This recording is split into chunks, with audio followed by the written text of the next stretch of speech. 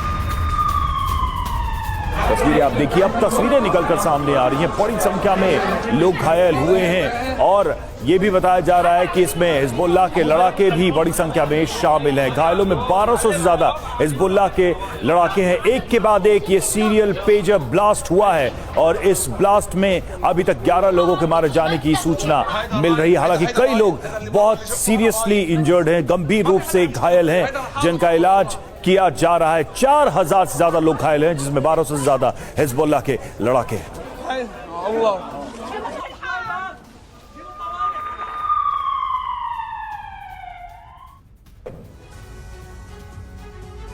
और इधर सीरिया में भी कई जगह पेजर ब्लास्ट हुआ है। पेजर ब्लास्ट से सीरिया में 7 की मौत की जानकारी सामने आई है।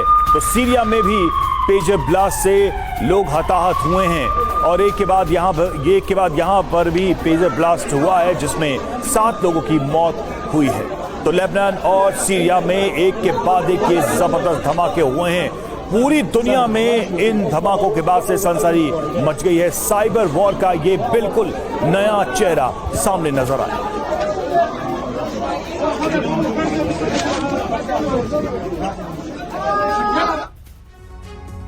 पेजर ब्लास्ट में 2 देशों के राजदूत भी घायल हुए हैं। जी हां, पेजर ब्लास्ट में ईरान के राजदूत घायल हुए हैं। राजदूत के करीबी के पास पेजर फटा और यूक्रेन के राजदूत के भी घायल होने की खबर मिल रही है। तो पेजर ब्लास्ट में देखिए 2 देशों के राजदूत भी चपेट में आए हैं। जानकारी ये मिल रही है कि ईरान के राजदूत घायल हुए, उनके पास एक व्यक्ति के पास पेजर था जिसमें धमाका हुआ है। वहीं यूक्रेन के राजदूत के घायल होने की भी खबर सामने आ रही है।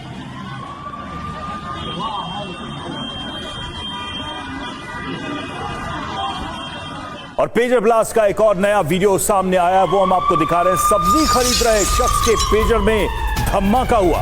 ब्लास्ट के बाद घायल हुआ शख्स। पेजर ब्लास्ट के बाद बाजार में मची अफरा तफरी। ये देखिए तस्वीरें, जब सब्जी खरीद रहा था उसी दौरान ये पेजर ब्लास्ट होता है और उसके बाद चारों तरफ अफरा तफरी मच जाती है।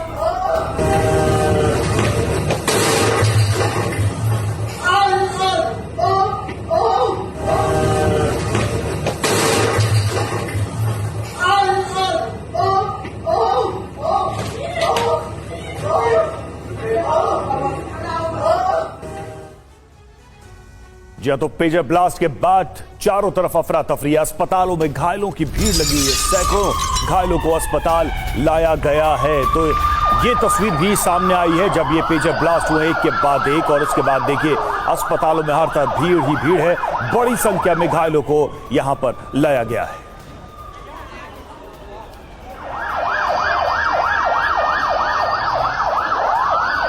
पेजर ब्लास्ट होने के बाद से अस्पतालों पर किस तरह से भीड़ है, ये आप इन तस्वीरों में देख सकते हैं। एम्बुलेंस की लाइन लगी हुई है, घायलों को पहुंचाया जा रहा है, उनको जल्द से जल्द इलाज देने की कोशिश की जा रही है। बड़ी संख्या में लोग घायल हैं, जिसमें गंभीरों की संख्या भी काफी है। गंभीर रूप से घायल लोगों की भी संख्या काफी है। लेबनान में 11 और सीरिया में 7 लोगों की मौत हुई है और बड़ी संख्या में लोग घायल हुए हैं।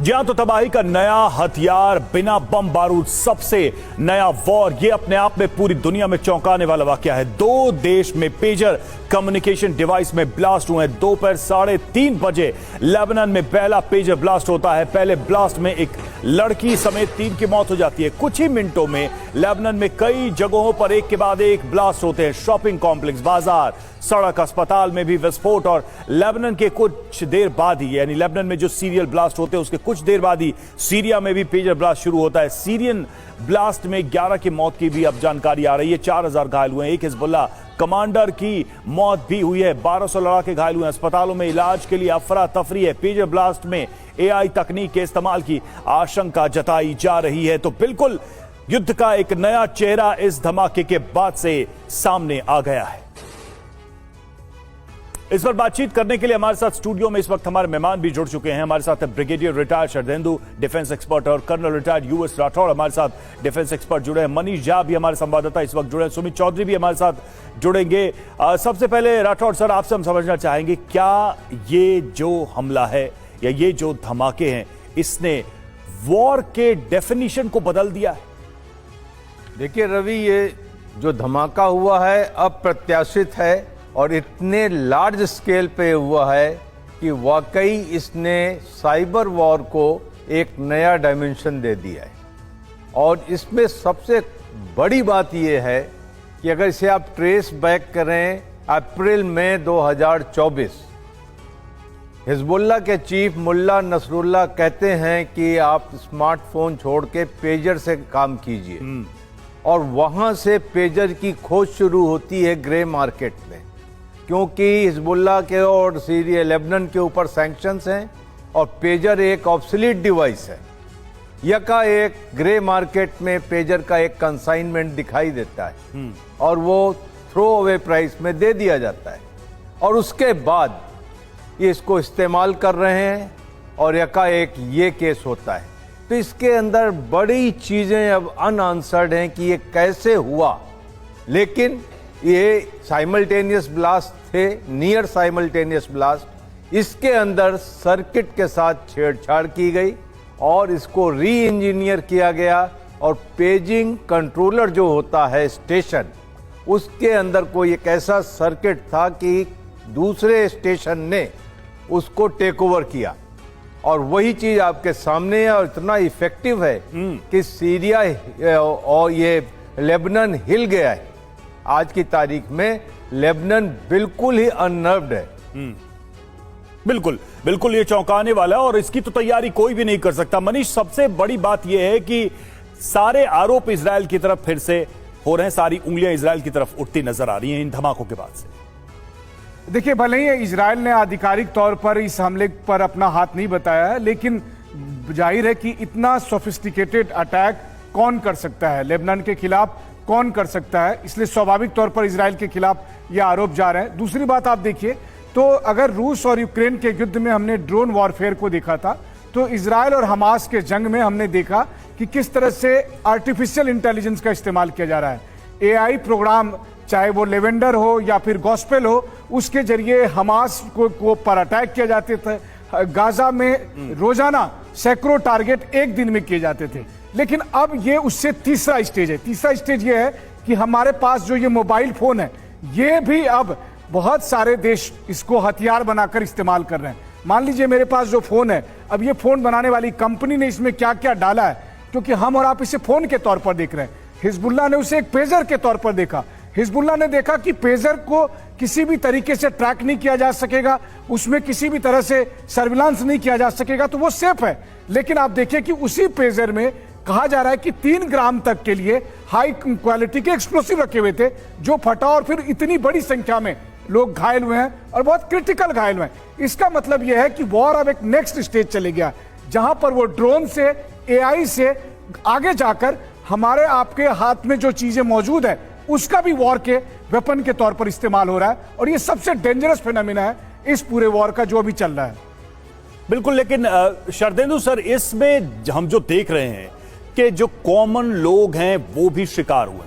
बात होती कि चलिए हिजबुल्लाह के लड़ाकों को टारगेट किया गया, लेकिन हम देख रहे हैं सब्जी खरीदने वाले, जो लोग स्कूल जा रहे हैं, नौकरियों पे जा रहे हैं, उनको क्षति पहुंची है। इसको कैसे देखा जाए? ये तो बिल्कुल इनडिस्क्रिमिनेटेड अटैक है।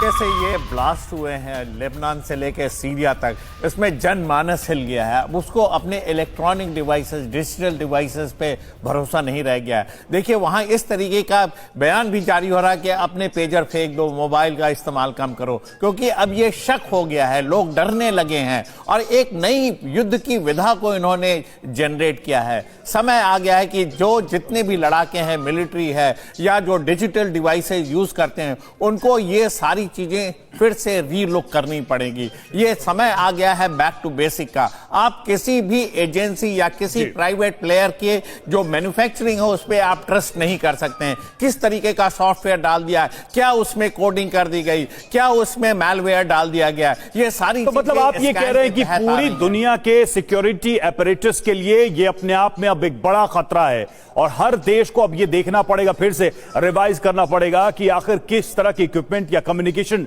इक्विपमेंट का वो इस्तेमाल कर रहे हैं और उससे क्या क्या हो सकता है। लौटेंगे आपके पास और देखिए पेजर ब्लास्ट का नया सीसीटीवी वीडियो सामने आया। शॉपिंग कॉम्प्लेक्स में पेजर ब्लास्ट हुआ है और ब्लास्ट से कई लोग घायल हुए। देखिए शॉपिंग कॉम्प्लेक्स में ये पेजर ब्लास्ट हुआ है जिसमें ये बताया जा रहा है कि कई लोग घायल हुए। इसीलिए बार बार ये सवाल उठ रहा है कि ये टारगेटेड अटैक नहीं था, यानी कि कई लोगों के हाथ में पेजर था जो कॉमन लोग थे और वो भी इसके शिकार हुए।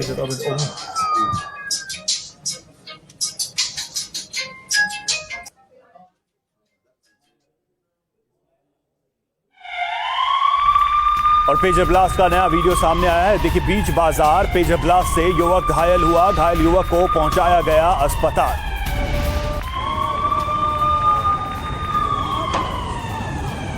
तो पेजर हमले में, पेजर ब्लास्ट में ये देखिए बीच बाजार में ये युवक घायल हुआ, उसे हॉस्पिटल पहुंचाया गया। इसकी तस्वीरें भी सामने आई हैं। यानी चलते फिरते लोग, काम करते हुए लोग इसके शिकार हुए जब धमाके हुए एक के बाद एक, और खासकर वो लोग जो पेजर का इस्तेमाल कर रहे थे वो इसके शिकार हुए।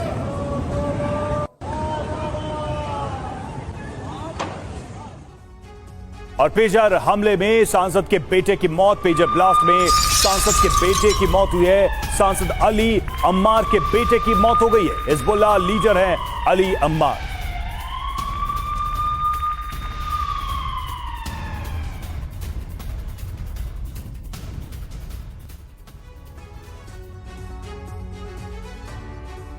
तो पेजर ब्लास्ट में हिजबुल्लाह को भारी नुकसान उठाना पड़ा है। इस हमले में लेबनान के सांसद अली अम्मार के बेटे की मौत हो गई है। लेबनान में पेजर ब्लास्ट और हिजबुल्लाह को देखिए कितना बड़ा नुकसान पहुंचा है। लेबनीज सांसद अली अम्मार के बेटे मेहंदी की मौत हो गई इस धमाके में। अम्मार का बेटा मेहंदी हिजबुल्लाह का कमांडर था। मेहंदी की मौत के बाद अली अम्मार ने चेतावनी दी है। पेजर ब्लास्ट के लिए इजराइल को जिम्मेदार ठहराया। हम दुश्मन को उसी की भाषा में जवाब देंगे, ये अम्मार ने कहा है। सुमित हमारे साथ ज्वाइन कर चुके हैं। सुमित चौधरी, अब तो सवाल ये है कि इस तरह के धमाकों ने जो टेररिज्म की दुनिया है उसको एक नया विकल्प दे दिया है। इस तरह की टेक्निक ने ऐसा विकल्प खोल दिया है जिससे कहीं कोई भी सुरक्षित नहीं महसूस करेगा। इसमें भी हम देख रहे हैं कि हिजबुल्लाह के लोग तो मारे ही गए हैं या उन पर अटैक हुए हैं, लेकिन कॉमन सिविलियंस भी उसके शिकार हुए हैं। देखिए बिल्कुल, क्योंकि इस तरीके का अटैक पहली बार होगा और मोसाद वैसे तो अपने अटैक्स के लिए या फिर उसके पैटर्न्स के लिए हमेशा जाना जाता है, कुछ नया कर आता है। लेकिन इस बार जिस तरीके से ये अटैक किए गए हैं या फिर इसको पूरा तैयार किया गया, ये बड़ा चौंकाने वाला है कि कैसे लेबनान में खासतौर पर हिजबुल्लाह पेजर्स क्योंकि मैं आपको बताऊं कि जब मैं भी लेबनान में था तब वो लगातार कम्युनिकेशन को लेकर बहुत ज्यादा हिजबुल्लाह फोकस रहता है। वो कम्युनिकेशन कम से कम करता है इलेक्ट्रॉनिक डिवाइसेस पे, और ये फोकस रहता है कि ये बातें बाहर ना जाने पाए, या तो मैन टू मैन कम्युनिकेशन हो या फिर कम्युनिकेशन के जो साधन हो लिमिटेड हो। इसीलिए पिछले 5 महीने पहले ही पेजर का इस्तेमाल को लेकर वो बातें कर रहे थे, क्योंकि इसको एन्क्रिप्ट करना बहुत मुश्किल है। और इजराइल ये बात जानता था। इजराइल ने ना सिर्फ इनके कमांड एंड कंट्रोल सेंटर को अटैक किया, इनके बड़े बड़े आपके कम्युनिकेशन टावर्स को अटैक किया, लेकिन फिर भी हिजबुल्लाह के अटैक्स को इजराइल रोक नहीं पाया। और यही वजह है कि जब ये पेजर्स की बात आई, तब इनको इंपोर्ट करने की बात आई ताइवान से, तब इसी की बैटरी के अंदर लिथियम बैटरी जिसका इस्तेमाल किया जाता है इन पेजर्स में, उसके अंदर अंदर एक्सप्लोजिव डिवाइस को इम्प्लांट किया गया। और यही बात है जो हिजबुल्लाह नहीं जानता था। उन्होंने ना सिर्फ इनकी लोकेशंस को ट्रैक किया, इनके वेयरअबाउट्स को ट्रैक किया, बल्कि एक वक्त ऐसा भी आया जब बड़े मैसिव स्केल के ऊपर 400 से ज्यादा कहा जा रहा है कि हिजबुल्लाह के कमांडर्स या फिर उसके लोकल OGWs को टारगेट किया, यानी एक बड़े नेटवर्क को ध्वस्त किया। और निश्चित तौर पर यह इजराइल के लिए, उसकी सिक्योरिटी एजेंसीज के लिए एक अपर एज जरूर है, लेकिन ये देखना होगा कि अब हिजबुल्लाह का टारगेट क्या होता है। क्योंकि देखिए, आपने उसके लोकल कमांडर्स को टारगेट कर लिया, आपने उसके पूरे नेटवर्क की लोकेशंस को ट्रैक कर लिया, लेकिन अब हिजबुल्लाह सीरिया में भी ब्लास्ट हुए। बिल्कुल, सीरिया में आप कह सकते हैं कि साउथ लेबनान के अंदर बेरूट के आसपास के इलाकों में, तो निश्चित तौर पर जहां जहां पर हिजबुल्लाह का बड़ा गढ़ था, उसके कमांडर्स मौजूद थे, वहां पर ये अटैक किए गए। करीबन 3 से 4 हजार के करीब ये पेजर्स की डिमांड की गई थी। और अब ये सारे लोकल नेटवर्क में जब डिस्ट्रीब्यूट हो गए, जब लगातार हर कमांडर्स पर, OGWs पर ये पहुंच गए, उसके बाद इसको इनिशिएट किया गया। तो निश्चित तौर पर इजराइल की एक बड़ी, आप कह सकते हैं, एक तैयारी थी इसकी। यूएस राठौर सर, आप इस हमले को प्रयोग के तौर पे देखते हैं या फिर ये सिर्फ एक शुरुआत है, इसके इंप्रोवाइजेशंस भी हमें आगे देखने को मिल सकते हैं? मतलब पेजर तो है ही, लेकिन चूंकि मोबाइल का भी इस्तेमाल बड़े स्तर पे होता है, तो क्या वो अगला कदम हो सकता है, अगली चीज हो सकती है? आप इसे कैसे देखते हैं? ये एक एक्सपेरिमेंट था या फिर ये सिर्फ एक शुरुआत है? देखिए, मैं इसे प्रयोग के तौर पे नहीं देखता हूं, क्योंकि इस हमले के पीछे जिसका हाथ बताया जा रहा है, उनकी एक बहुत लंबी हिस्ट्री है सैबोटाज करने की और स्पियोनेज करने की। ये कोई कमजोर या कच्चे खिलाड़ी नहीं है इस फील्ड के। आपको और याद होगा 2010 का स्टक नेस्ट, जिससे उन्होंने ईरान के न्यूक्लियर प्रोग्राम को अटैक किया था, सिमिलर मेथड। और ईरान का न्यूक्लियर प्रोग्राम 10 साल पीछे चला गया था। अब उससे नजदीक आप आते हैं 2020 में, तो आप देखें कि बेरूत में अमोनियम नाइट्रेट का बहुत बड़ा भंडार पड़ा था। लोग भूल गए थे वेयर हाउस में डाल के। यकाएक ब्लास्ट होता है, उसने हिला दिया बेरूत के पोर्ट को। बहुत बड़ा ब्लास्ट होता है, लोगों ने मोसाद की तरफ उंगली उठाई। तो ये जो बिल्कुल, और हमने ये भी देखा था कि मोसाद इजराइल ने ईरान के वाटर सप्लाई, उनके इलेक्ट्रिसिटी सप्लाई को भी ठप कर दिया था साइबर अटैक के जरिए। तो बिल्कुल ये सारी चीजें हुई हैं और उसी का ये एक्सटेंशन हम देख सकते हैं, यानी उसी प्लानिंग का एक बड़ा हिस्सा, जिसमें अब ये बड़े स्तर पर हमला हुआ। देखिए, पेजर ब्लास्ट के बाद अस्पतालों में भीड़, घायलों के लिए अस्पतालों में जगह नहीं है, जमीन पर घायलों को लिटाकर उनका इलाज किया जा रहा है। ये तस्वीरें सामने आई हैं हॉस्पिटल से जब ये पेजर ब्लास्ट हुए। एक तरफ तो लोगों में बेचैनी, अफरा तफरी के हुआ क्या, और उसके बाद अस्पतालों में घायलों की बड़ी संख्या।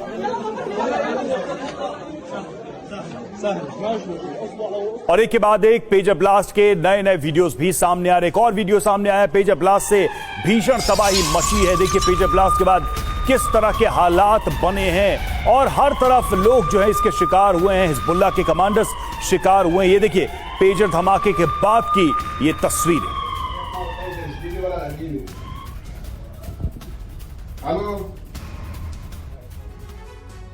एक रिपोर्ट में बताया गया है कि पिछले कुछ दिनों में हिजबुल्लाह के लड़ाकों को पेजर की एक नई खेप मिली थी।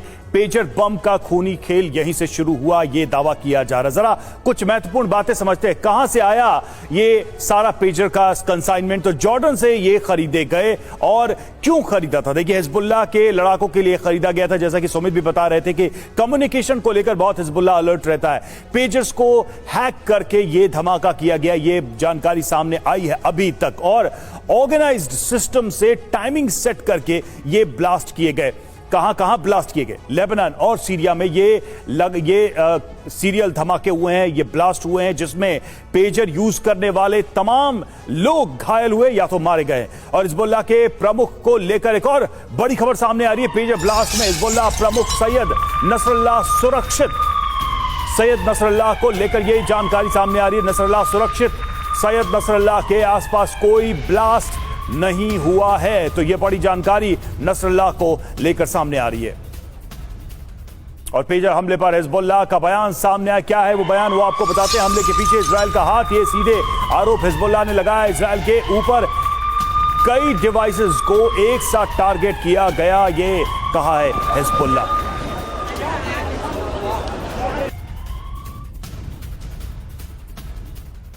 जी तो पेजर ब्लास्ट से दहला लेबनान हिजबुल्लाह का इस पर आ गया है बयान। क्या है बयान, एक बार फिर से उस पर गौर करते हैं। हमले के लिए उसने इजराइल को जिम्मेदार ठहराया है, बेगुनाह को निशाना बनाया गया। हिजबुल्लाह के हमले से डरा हुआ है इजराइल। गाजा पट्टी वेस्ट बैंक पर कब्जे से हताशा है, दुश्मन को हमले की कीमत चुकानी होगी, ये कहा गया है, और विश्वासघात का बदला लिया जाएगा। हम जो कहते हैं वो करते हैं, ये हिजबुल्लाह की तरफ से कहा गया है। शर्देंदु सर, हिजबुल्लाह क्या करेगा? इतनी हाई और सोफिस्टिकेटेड टेक्निक से ये अटैक हुए, इसका क्या ट्रेडिशनल कोई रिवेंज लिया जाएगा? क्या हिजबुल्लाह के पास ऑप्शन है? क्योंकि अगर ये हो सकता है तो आगे बहुत कुछ हो सकता है। देखिए, जिस तरीके से स्टेटमेंट आया है हिजबुल्लाह का कि वो इसका बदला जरूर लेंगे। देखिए, बहुत भारी संख्या में तबाही हुई है, बहुत सारे उनके जो लड़ाके हैं वो हताहत हुए, 1200 से 1500 लोग हताहत हुए। और साथ में सबसे बड़ी बात है, उनके कम्युनिकेशन सिस्टम को जेपरडाइज किया है। वो किस मीन से एक दूसरे से कम्युनिकेट करें। फिजिकल कम्युनिकेशन नहीं है तो आप डिजिटल वर्ल्ड में जाते हैं, और डिजिटल वर्ल्ड का ये हालत है कि उस पर इस तरीके के साइबर अटैक हो रहे हैं। तो एक बहुत बड़ा क्वेश्चन मार्क लगाता है कि क्या मोड ऑफ कम्युनिकेशन हो, कैसे मैसेजेस दिए जाएं। कहना आसान है कि आप फील्ड सिग्नल या फिजिकल कांटेक्ट या मैसेज से द्वारा करें, लेकिन एक मीन्स होना चाहिए। लोग यूज टू हो चुके हैं, और जिस तरीके से वो मोबाइल फोन से स्विच होके पेजर पे आए तो वो एक दिखाता है कि उनको इस चीज का अंदेशा था। लेकिन अब वो भी अटैक पे, और इतने मास लेवल पे। जब आप किसी डिजिटल डिवाइस को एक्सप्लोर करते तो उसके आईपी एड्रेस से आपको हर एक इंडिविजुअल डिवाइस को ट्रैक करना पड़ेगा। लेकिन जब 5000 के आसपास ब्लास्ट, 2500 लोगों का हताहत होना होता है, तो उसको एक बड़े मास लेवल पे बड़े गंभीरता के साथ इसको अंजाम दिया गया है। हिजबुल्लाह जिस तरीके से कह रहा है, मेरा मानना है कि अगले आने वाले 24 से 48 घंटे में जरूर इजराइल के ऊपर कुछ हमले होंगे। हो सकता है मिसाइल से हो सकता है किसी तरीके का वहां पे इन्फिल्ट्रेट करके कोई फिजिकल ब्लास्ट किया जाए। इस तरीके की देखिए संभावनाएं बनती हैं। इजराइल में भी इसके लिए तमाम तरीके की मीटिंग हो रही है। अब वहां के नेतन्याहू साहब ने उनके जो डिफेंस मिनिस्टर उनसे बात किया और एक तरीके का हाई अलर्ट जारी किया है। इजराइल इस चीज को समझ रहा है, लेकिन मेरा मानना है कि हिजबुल्लाह जरूर इसका बदला लेगा और कुछ न कुछ। बिल्कुल, इसका ऐलान भी हिजबुल्लाह के कमांडर की तरफ से किया गया। सवाल यही कि अगला कदम हिजबुल्लाह की तरफ से क्या उठाया जा सकता है, क्योंकि युद्ध तो पहले से ही चल रहा है, हमले तो पहले से ही किए ही जा रहे हैं। और देखिए, टीवी 9 से बोले हिजबुल्लाह कमांडर, पेजेस पर हाई वोल्टेज तरंगे भेजी गई। ये हिजबुल्लाह कमांडर की तरफ से कहा गया, हाई वोल्टेज तरंगों से बैटरी में ब्लास्ट हुआ।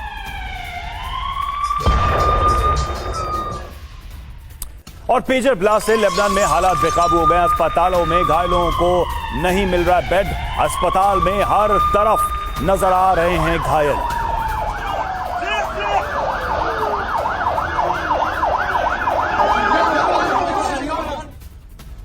और हिजबुल्लाह ने इजराइल को दी बदले की धमकी। हिजबुल्लाह ने कहा इजराइल को इसकी सजा मिलेगी। घटना के लिए पूरी तरह इजराइल जिम्मेदार है, ये कहा है हिजबुल्लाह ने।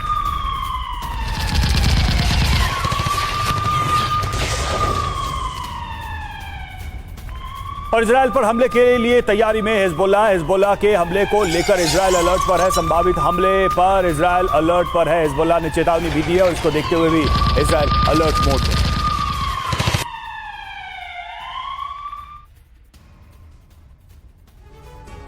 तो आउटडेटेड हो चुका कम्युनिकेशन टूल पेजर आखिर है क्या? क्योंकि अब दुनिया के किसी भी हिस्से में मोबाइल का इस्तेमाल होता है। पेजर किसी जमाने में एक नई तकनीक के रूप में इंट्रोड्यूस हुआ था। तो क्या है पेजर, जरा उसको भी समझिए। कम्युनिकेशन डिवाइस है ये, यानी कि संदेश पहुंचाने और रिसीव करने का ये माध्यम है। छोटा रेडियो रिसीवर होता है। इसमें 3 तरह के पेजर होते हैं, 1 वे पेजर, 2 वे पेजर, वॉइस पेजर। एसएमएस की तरह संदेश इसमें आते जाते हैं। कमर में या पॉकेट में इसे रखा जाता है, उतना ही साइज का होता है ये डिवाइस। मोबाइल की तरह पेजर का भी एक नंबर होता है। पेजर स्क्रीन पर संदेश फ्लैश होता है, यानी कोई भी मैसेज आएगा तो वो उसकी स्क्रीन पर डिस्प्ले होगा। मोबाइल के आने से पहले इसका इस्तेमाल किया जाता था। एक सर्टेन पीरियड, एक खास पीरियड तक पेजर का इस्तेमाल किया गया, लेकिन मोबाइल के आने के बाद से धीरे धीरे पेजर का इस्तेमाल समाप्त हो गया। पेजर को बीपर या ब्लीपर के नाम से भी जाना जाता है। अब आपको बताते हैं कि पेजर का इस्तेमाल क्यों करता है हिजबुल्लाह, आखिर उसके पीछे की वजह क्या है। हिजबुल्लाह ने अचानक से अपने सभी लोगों को पेजर पर शिफ्ट करने के लिए क्यों कहा? तो देखिए, पेजर का इस्तेमाल क्यों हिजबुल्लाह ने किया। सिक्योर कम्युनिकेशन के लिए इसका इस्तेमाल हिजबुल्लाह की तरफ से किया गया कि कोई भी बातचीत लीक ना हो। और पेजर को हैक करना आसान नहीं है। खास फ्रीक्वेंसी का इसमें इस्तेमाल किया जाता है। मोबाइल नेटवर्क के बिना भी ये काम करता है। इसको सेफ माना हिजबुल्लाह ने और मोसाद FBI से मैसेज हैक का हमेशा डर था और इसी डर की वजह से इसका इस्तेमाल किया गया। मनीष, अब बात यह है कि यह तरीका भी तो हिजबुल्लाह का फेल हो गया। कम्युनिकेशन चैनल्स जो हैं वो लगभग हर तरह के चैनल हिजबुल्लाह के इस वक्त डाउट में होंगे, शक की निगाह से उनको देखा जाएगा। हिजबुल्लाह के लिए क्या ये एक दुगनी मुसीबत नहीं हो गई?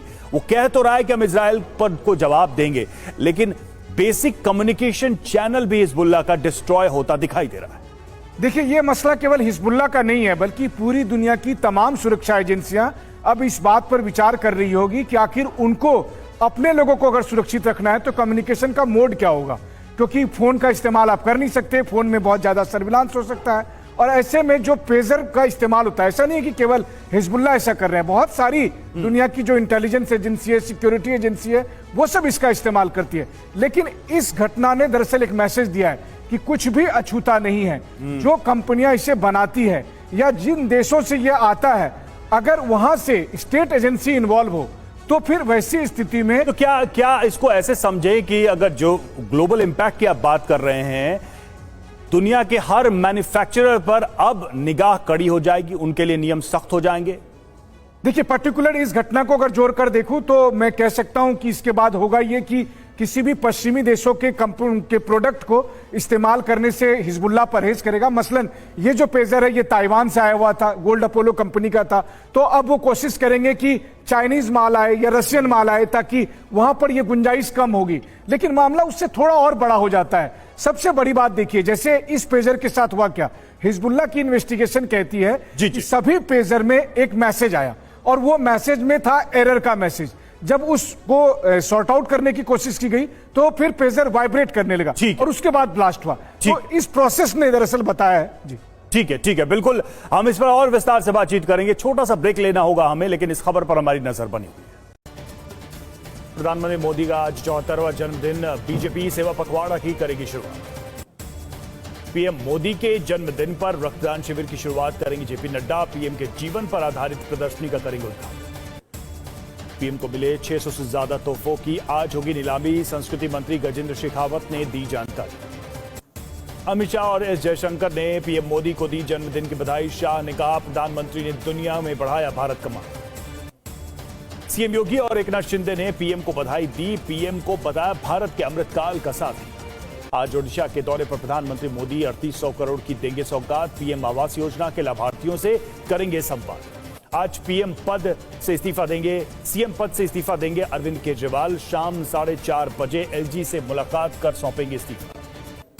सुबह 11 बजे आम आदमी पार्टी की विधायक दल की बैठक। नए सीएम के नाम का होगा ऐलान। केजरीवाल के आवास पर होगी बैठक। दिल्ली में आम आदमी पार्टी के नेताओं के खिलाफ लोगों के घर जाएंगे बीजेपी नेता। केजरीवाल और आम आदमी पार्टी नेताओं पर लगे आरोपों के बारे में बताएंगे। कोलकाता कांड को लेकर ममता बनर्जी के साथ जूनियर डॉक्टर्स की मुलाकात। मुख्यमंत्री ने मानी 4 में से 3 मांग। ममता ने कहा, पुलिस कमिश्नर बदले जाएंगे और स्वास्थ्य विभाग के 2 अफसरों को हटाया जाएगा। नए डीसी के बारे में फैसला आज। सुकांत मजूमदार ने ममता बनर्जी से मांगा इस्तीफा। कहा, बंगाल की जनता से हार कर मुख्यमंत्री ने कुछ मांगे मांगे। ममता के फैसले के बाद जूनियर डॉक्टर्स ने मनाया जश्न। कहा, जब तक पूरी तरह से न्याय नहीं मिलेगा जारी रहेगा आंदोलन। शुभेंदु अधिकारी ने दोषियों को फांसी की मांग करते हुए मुख्यमंत्री से मांगा इस्तीफा। कहा, बीजेपी का जारी रहेगा आंदोलन। कोलकाता में सीबीआई दफ्तर पहुंची एसएचओ अभिजीत मंडल की पत्नी संगीता मंडल। पति से मुलाकात कर कुछ समय तक बात। पेजर ब्लास्ट का नया सीसीटीवी वीडियो सामने आया। शॉपिंग कॉम्प्लेक्स में पेजर ब्लास्ट से कई लोग घायल हुए।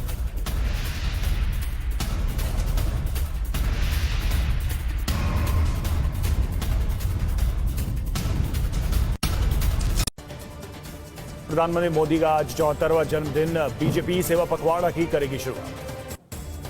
पीएम मोदी के जन्मदिन पर रक्तदान शिविर की शुरुआत करेंगे जेपी नड्डा। पीएम के जीवन पर आधारित प्रदर्शनी का करेंगे उद्घाटन। पीएम को मिले 600 से ज्यादा तोहफों की आज होगी नीलामी। संस्कृति मंत्री गजेंद्र शेखावत ने दी जानकारी। अमित शाह और एस जयशंकर ने पीएम मोदी को दी जन्मदिन की बधाई। शाह ने कहा, प्रधानमंत्री ने दुनिया में बढ़ाया भारत का मान। सीएम योगी और एकनाथ शिंदे ने पीएम को बधाई दी। पीएम को बताया भारत के अमृतकाल का साथी। आज ओडिशा के दौरे पर प्रधानमंत्री मोदी 3800 करोड़ की देंगे सौगात। पीएम आवास योजना के लाभार्थियों से करेंगे संवाद। आज सीएम पद से इस्तीफा देंगे अरविंद केजरीवाल। शाम 4:30 बजे एलजी से मुलाकात कर सौंपेंगे इस्तीफा। सुबह 11 बजे आम आदमी पार्टी की विधायक दल की बैठक। नए सीएम के नाम का होगा ऐलान। केजरीवाल के आवास पर होगी बैठक। दिल्ली में आम आदमी पार्टी के नेताओं के खिलाफ लोगों के घर जाएंगे बीजेपी नेता। केजरीवाल और आम आदमी पार्टी नेताओं पर लगे आरोपों के बारे में बताएंगे। कोलकाता कांड को लेकर ममता बनर्जी के साथ जूनियर डॉक्टर्स की मुलाकात। मुख्यमंत्री ने मानी 4 में से 3 मांग। ममता ने कहा पुलिस कमिश्नर बदले जाएंगे और स्वास्थ्य विभाग के 2 अफसरों को हटाया जाएगा। नए डीसी के बारे में फैसला आज। सुकांत मजूमदार ने ममता बनर्जी से मांगा इस्तीफा। कहा बंगाल की जनता से हार कर मुख्यमंत्री ने कुछ मांगे माने। ममता के फैसले के बाद जूनियर डॉक्टर्स ने मनाया जश्न। कहा जब तक पूरी तरह से न्याय नहीं मिलेगा जारी रहेगा आंदोलन। शुभेंदु अधिकारी ने दोषियों को फांसी की मांग करते हुए मुख्यमंत्री से मांगा इस्तीफा। कहा बीजेपी का जारी रहेगा आंदोलन। कोलकाता में सीबीआई दफ्तर पहुंची एसएचओ अभिजीत मंडल की पत्नी संगीता मंडल। पति से मुलाकात कर कुछ समय तक बात की। आरजीकर मामले को लेकर आज सुप्रीम कोर्ट में सुनवाई। स्वतः संज्ञान याचिका पर सुनवाई करेगा कोर्ट।